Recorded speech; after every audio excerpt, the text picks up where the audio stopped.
आगे बढ़ते हैं, आपको बताते हैं प्रधानमंत्री नरेंद्र मोदी जल्दी ही अपने नए घर में शिफ्ट होने वाले हैं। कैसा होगा उनका नया घर, इस रिपोर्ट में देखिए।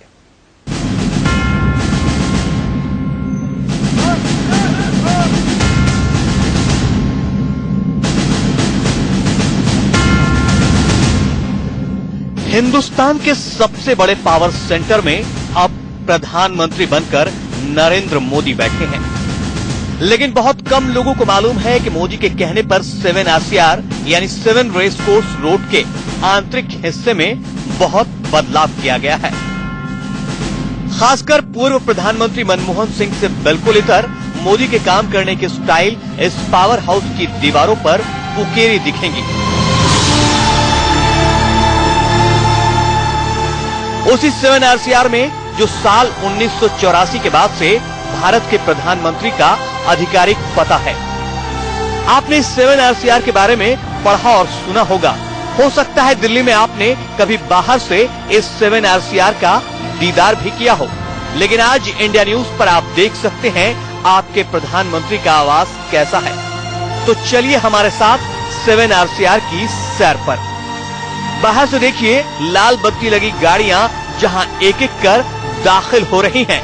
यही है हिंदुस्तान के पीएम का 7 RCR। सबसे पहले तो ये जान लीजिए कि 7 RCR कोई एक बंगला नहीं बल्कि 12 एकड़ का पूरा कॉम्प्लेक्स है, जिसके भीतर 5 अलग अलग बंगले हैं। 1 RCR, 3 RCR, 5 RCR, 7 RCR और 9 RCR। ये सड़क जो 7 RCR कॉम्प्लेक्स का प्रवेश द्वार है, सबसे पहले 7 RCR नहीं 9 RCR के सामने पहुंचती है। देखिए ये बंगला रिसेप्शन और सिक्योरिटी चेक पोस्ट के तौर पर इस्तेमाल किया जाता है और पूरी तरह SPG के कंट्रोल में है।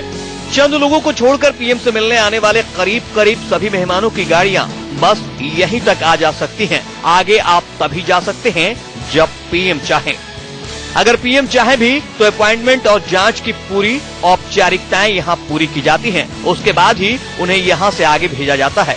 लेकिन इसके लिए 7 RCR के अंदर ही गाड़ी होती है जिस पर सवार होकर मेहमान अंदर जा सकते हैं। 9 नंबर बंगले से आगे एक सीधी सड़क जाती है जो अंदर के सभी बंगलों को जोड़ती है। इस सड़क पर आगे बढ़ने पर सबसे पहले 7 नंबर बंगला आता है जो प्रधानमंत्री का कैंप ऑफिस है। कैंप ऑफिस का मतलब प्रधानमंत्री का अपना कार्यालय। यहाँ से वो सारे कामकाज निपटाते हैं। यहीं पर वो अपने कैबिनेट के मंत्रियों और उच्च अधिकारियों के साथ मीटिंग भी करते हैं। इससे आगे बढ़े तो 5 नंबर बंगला आता है जो गेस्ट हाउस है, यानी प्रधानमंत्री के मेहमानों को यहीं ठहराया जाता है। 5 नंबर बंगला जैसे ही खत्म होता है उसके ठीक सामने 3 नंबर बंगला है और यही बंगला प्रधानमंत्री का आधिकारिक आवास है। मतलब नरेंद्र मोदी इसी बंगले में रहेंगे। इसके आगे बढ़ने पर आखिरी में आता है बंगला नंबर 1। इस बंगले को पहले दूसरे मंत्रियों को आवास के तौर पर अलॉट किया जाता था, लेकिन पिछले कुछ वक्त से इसे खाली करा लिया गया है और फिलहाल SPG इसे अपने कंट्रोल में रखती है। इसमें SPG के अधिकारी होते हैं। Bureau report, India news.